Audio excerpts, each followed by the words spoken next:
Ayun, nakakita naman sa gwapo.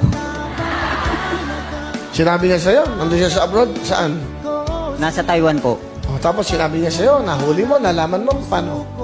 Nung una po kasi parang naglalabo na siya. Dati kasi active siya mag-online, mag-ano sa amin. Tapos, hanggang sa wala nang, hindi na katulad dati. Napipil ko na. Hindi siya sinabi sa'yo? Umamin nung bandang huli na sabi niya kung magkakasala ba ako sa'yo, matatanggap mo pa ako ulit. Siyempre para sa akin masakit.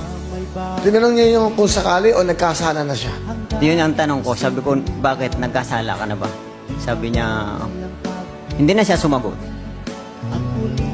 Tapos yun na, yung nag-umamin na siya na may karelasyon na siya.